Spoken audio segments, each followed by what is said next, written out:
Olá, aqui é o pastor Samuel Luz. Hoje eu preciso compartilhar com você uma mensagem que tem queimado no meu coração. Uma mensagem que Deus tem colocado em meu espírito de forma intensa, urgente e profética. E essa mensagem está diretamente relacionada aos acontecimentos que temos visto no Rio de Janeiro, eventos que têm abalado nossa nação e que não podem ser ignorados pelo povo de Deus. Muitos estão assistindo às notícias, vendo as imagens, ouvindo os relatos, mas poucos estão fazendo a pergunta mais importante: o que Deus está dizendo através disso tudo? Será que esses acontecimentos são apenas coincidências? Será que são apenas consequências de escolhas humanas? Ou será que o Senhor está tentando chamar a atenção de uma nação inteira? Eu quero te dizer algo muito sério hoje. Deus fala através das circunstâncias. Deus fala através dos acontecimentos. E quando uma nação se afasta dos princípios divinos, quando uma sociedade rejeita a palavra de Deus, quando um povo troca a verdade pela mentira, o Senhor levanta sinais para despertar os que ainda têm ouvidos para ouvir. Desde os tempos bíblicos, o Senhor tem usado eventos naturais, crises sociais e momentos de turbulência para falar ao coração das pessoas. Quando lemos o Antigo Testamento, vemos claramente como Deus usava as circunstâncias para chamar Israel ao arrependimento. Quando o povo se desviava, quando a injustiça reinava, quando a corrupção tomava conta das lideranças, Deus enviava sinais. O profeta Amós declarou: "Rugirá o leão no bosque, sem que haja presa? Levantará o leãozinho a sua voz do seu covil, se nada tiver apanhado?" Amós estava dizendo: nada acontece sem razão. Quando Deus ruge, há um propósito. Quando há um abalo, há uma mensagem. E o que estamos vendo no Rio de Janeiro não é diferente. A violência desenfreada, o caos urbano, a sensação de insegurança que paira sobre milhões de pessoas, tudo isso está gritando uma verdade espiritual que muitos se recusam a enxergar. Uma sociedade que abandona a Deus inevitavelmente colhe frutos amargos. Vivemos em uma geração extremamente distraída. As pessoas estão mais preocupadas com suas redes sociais, com seus entretenimentos, com suas conquistas materiais, do que com a condição espiritual de suas vidas e de sua nação. E enquanto estamos distraídos, o inimigo está trabalhando. Jesus disse em Lucas 21, 34, 36, "Acautelai-vos, não aconteça que os vossos corações fiquem sobrecarregados com as consequências da orgia, da embriaguez e das preocupações deste mundo, e aquele dia venha sobre vós repentinamente como um laço. Pois há de sobrevir a todos os que vivem sobre a face de toda a terra. Vigiai, pois, em todo o tempo, orando, para que possais escapar de todas estas coisas que hão de acontecer e estar em pé na presença do Filho do Homem." Essas palavras de Jesus são extremamente atuais.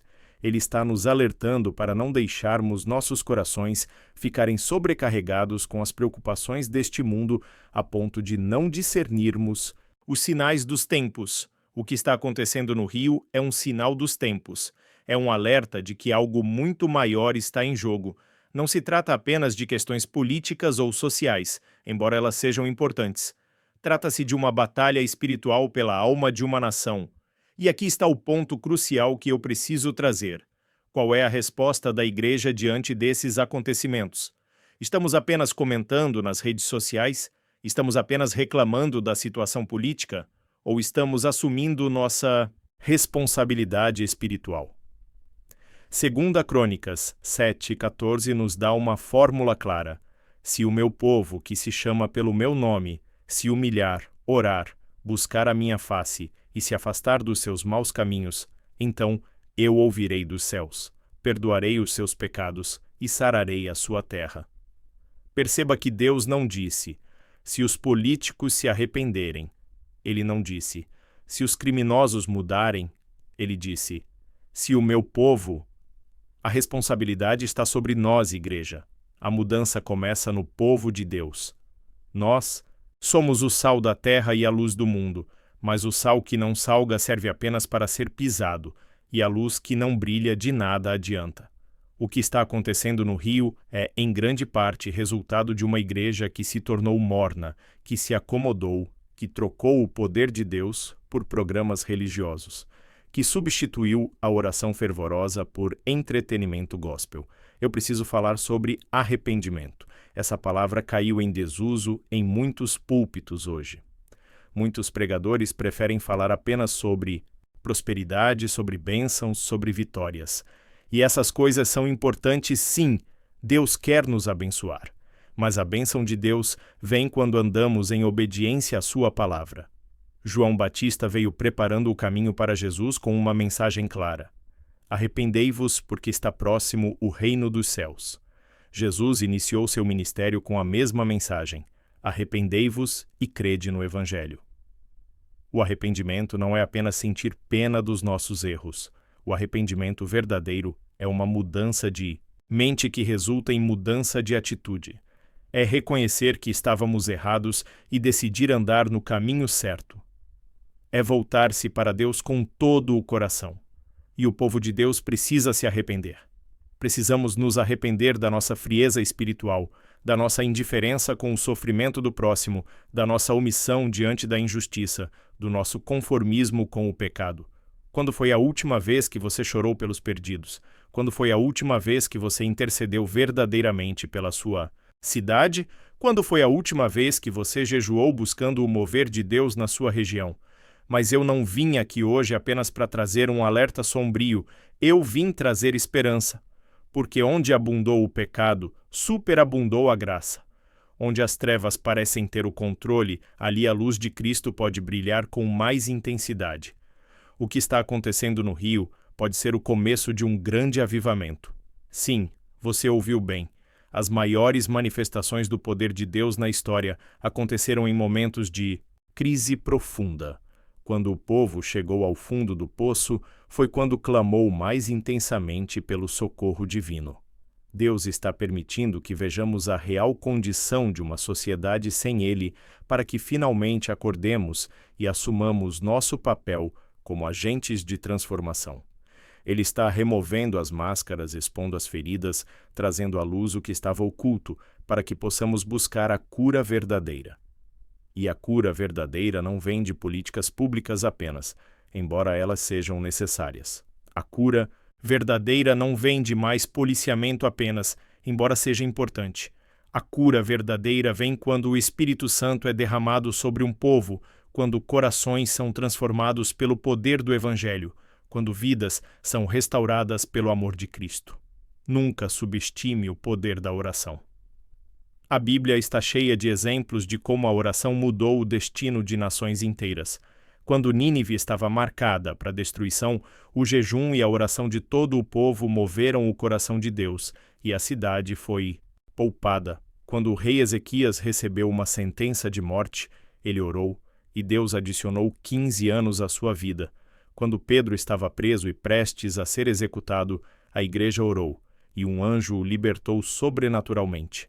Nós precisamos voltar aos nossos joelhos, precisamos clamar a Deus pelo Rio de Janeiro, por todas as cidades do Brasil, por esta nação. Não podemos ficar apenas sentados assistindo às tragédias acontecerem. Temos autoridade em Cristo para orar e ver mudanças. Tiago 5,16. Declara: a oração de um justo é poderosa e eficaz. Você é um justo em Cristo. Suas orações têm poder. Suas intercessões podem mudar situações. Seu clamor chega ao trono de Deus. Mas a oração precisa vir acompanhada de ação. Não podemos apenas orar e cruzar os braços. Precisamos ser as mãos e os pés de Jesus neste mundo. Precisamos levar esperança aonde há desespero, levar amor aonde há ódio, levar paz aonde há violência. Jesus nos chamou para ser sal e luz. O sal preserva e dá sabor. A luz expõe as trevas e mostra o caminho. Como você tem sido sal na sua comunidade? Como você tem sido luz no seu ambiente de trabalho, na sua escola, na sua família? O que está acontecendo no Rio é um chamado para cada cristão sair da sua zona de conforto e fazer a diferença. Talvez Deus esteja te chamando para trabalhar com jovens em situação de risco. Talvez Ele esteja te chamando para apoiar famílias que perderam seus entes queridos. Talvez Ele esteja te chamando para ser uma voz profética na sua comunidade. E, acima de tudo, isso é um lembrete da urgência do Evangelho. Pessoas estão morrendo sem conhecer a Jesus. Almas estão se perdendo para uma eternidade. Não temos tempo a perder com mesquinharias religiosas, com disputas denominacionais, com discussões teológicas vazias. Paulo disse em Romanos 1,16: Não me envergonho do Evangelho, porque é o poder de Deus para a salvação de todo aquele que crê. O Evangelho transforma, o Evangelho salva, o Evangelho tem poder para mudar a vida de um traficante, de um corrupto, de um assassino. Quantas vidas seriam salvas se cada cristão levasse o Evangelho a sério? Se cada igreja se comprometesse verdadeiramente com a grande comissão? Se cada crente vivesse como testemunha de Cristo? Há um tempo para tudo, diz Eclesiastes. E eu creio que este é o tempo de Deus visitar o Brasil de uma forma poderosa. Mas ele precisa encontrar um povo preparado, um povo que esteja buscando sua face, um povo que esteja disposto a pagar o preço. Quando Deus quis enviar avivamento para o país de Gales no início do século XX, ele encontrou um jovem mineiro chamado Evan Roberts, que estava disposto a orar: Dobra-me, Senhor. E Deus o usou para transformar uma nação inteira. Quando Deus quis tocar os Estados Unidos com o grande avivamento, ele encontrou pregadores como Jonathan Edwards que estavam dispostos a pregar a verdade sem compromisso. Quem Deus vai encontrar hoje no Brasil? Será você? Será sua igreja? Será sua família? Meu amado, minha amada, enquanto as pessoas ao nosso redor vivem apenas para o hoje, para os prazeres passageiros, para as conquistas temporárias, nós fomos chamados para viver com uma perspectiva eterna. O que está acontecendo no Rio nos lembra que esta vida é passageira. Nossas riquezas são passageiras. Nossa posição social é passageira. O que permanece para sempre são as almas que ganharmos para Cristo, o impacto eterno que causarmos, o legado espiritual que deixarmos. Jesus disse: Não ajunteis tesouros na terra, onde a traça e a ferrugem tudo consomem, e onde os ladrões minam e roubam, mas ajuntai tesouros no céu, onde nem a traça nem a ferrugem consomem, e onde os ladrões não minam nem roubam. Que tesouros você está juntando no céu? Que investimento eterno você está fazendo? Como você será lembrado quando partir desta terra? Mas eu quero terminar esta mensagem com uma palavra de esperança profunda. Deus é especialista em restaurar o que foi quebrado, em reconstruir o que foi destruído, em trazer vida onde havia morte. O profeta Joel, depois de descrever devastação e julgamento, traz uma promessa linda: restituir-vos-ei os anos que foram consumidos pelo gafanhoto, pela locusta, pelo pulgão e pela lagarta. Deus promete restauração. Não importa quão escura pareça a situação, não importa quão perdida pareça a causa, nosso Deus é o Deus do impossível. Ele pode transformar luto em alegria, cinzas em beleza, desespero em esperança. O Rio de Janeiro pode ser transformado. O Brasil pode ser transformado.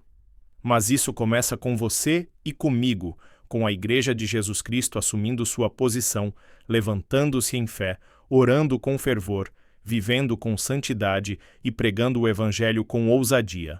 Agora, onde quer que você esteja, eu quero que você se coloque em uma posição de oração. Se você puder, ajoelhe-se.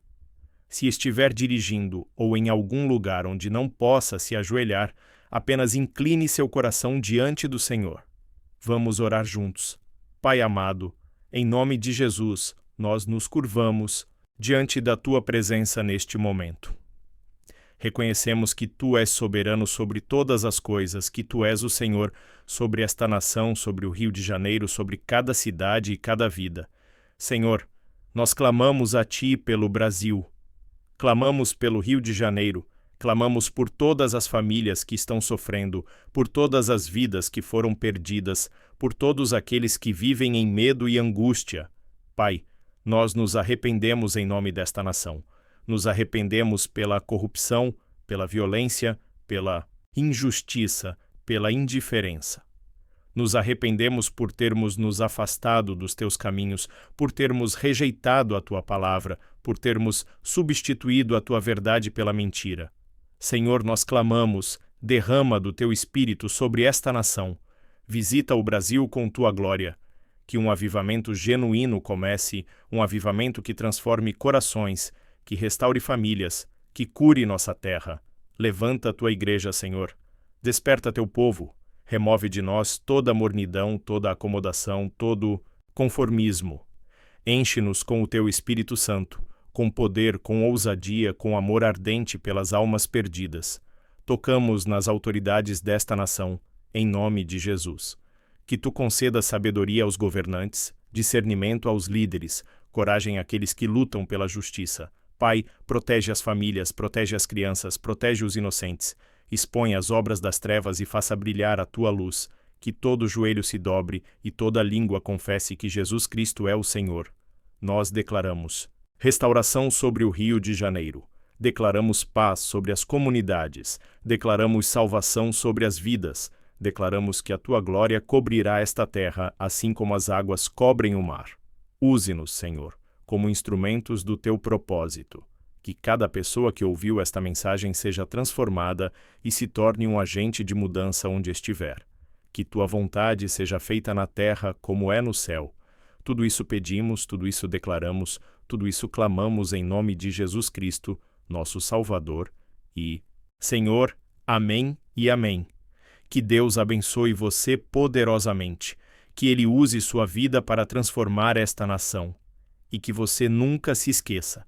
Os acontecimentos ao nosso redor não são maiores do que o nosso Deus. Ele está no controle e sua vontade prevalecerá. Fique na paz do Senhor.